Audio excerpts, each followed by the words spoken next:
Guys, আসসালামু আলাইকুম। তোমরা আছো সবাই, আশা করি ভালো আছো সবাই। আজকে রেসিপি হয়েছে কাসকি মাছ দিয়ে আলু দিয়ে রান্নার রেসিপি।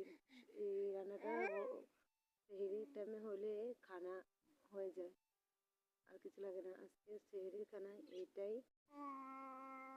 এই দেখো, কাসকি মাছটা পরিষ্কার করে ধুয়ে কেটে নিয়েছি। এখানে নিয়েছি টমেটো, কাঁচামরিচ, পেঁয়াজ কেটে নিয়েছি। তারপরে নিয়েছি তোমার আলু একটা দিব কুচি করে, বেশি দিব না, কুচি কুচি করে কেটে নিয়েছি। এই যে পাতিলা তেল বসিয়ে দিয়েছি, তেল দিয়ে কাঁচামরিচটাকে ভাজি করে নিয়েছি, বাদামি কালার করে নিয়েছি। তারপরে দিয়ে দিয়েছি রসুন পরিমাণ মতন, একটু বেশি করে দিব।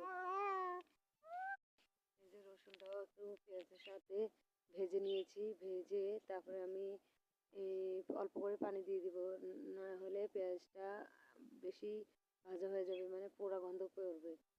তারপরে যে পানি দিয়েছি, এখন দিয়ে দিব হলুদ, লবণ, মরিচ পরিমাণ মতন। ঝাল যে যেরকম খায় সেরকম দিব। আমি এখানে কাঁচামরিচ দিয়েছি, তাই আবার দিয়েছি 1 চামচের মতন মরিচ দিয়ে। এখন এটা ভালো করে আমি কষিয়ে নিব ঢেকে। এই যে পানিটা শুকানো পর্যন্ত, তেলটা ভাসানো পর্যন্ত আমি কষিয়ে নিয়েছি। এই যে আমার তেলটা বেশি উঠেছে, কি সুন্দর কালারটা এসেছে, দেখো লাল লাল।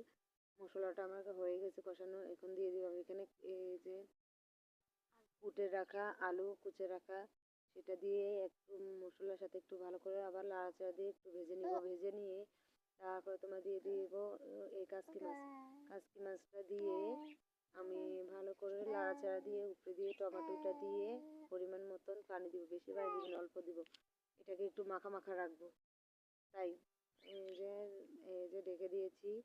এখন এই পানিটা সম্পূর্ণ শুকিয়ে গেলে তারপর আমি ধনেপাতা দিয়ে নামিয়ে নিব।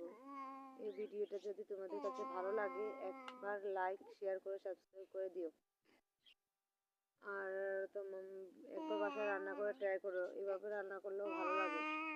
আর একবার নিয়ে আসবো, দাঁড়াও, কাসকি মাছ কলার গাছে বরকে দেওয়া, এটা কীভাবে করে এটার ভিডিওটা নিয়ে আসবো।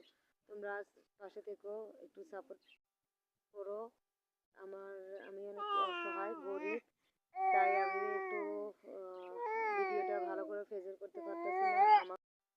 আমি খুব অসুবিধাতে আছি। মোবাইলটা ছোটোখাটো নষ্ট, আর একটু ছোট, ক্যামেরাটাও ভালো না, টাকার জন্য আমি ঠিক করতে পারতেছি না। এই তো দাঁড়াও, ঠিক করে আমি তারপরে ভিডিওটা করব। আর তোমরা পাশে থেকো, একটু শেয়ার করে দিও। তোমরা পাশে থাকলে আমি সামনে আরও এগোতে পারবো। ধন্যবাদ।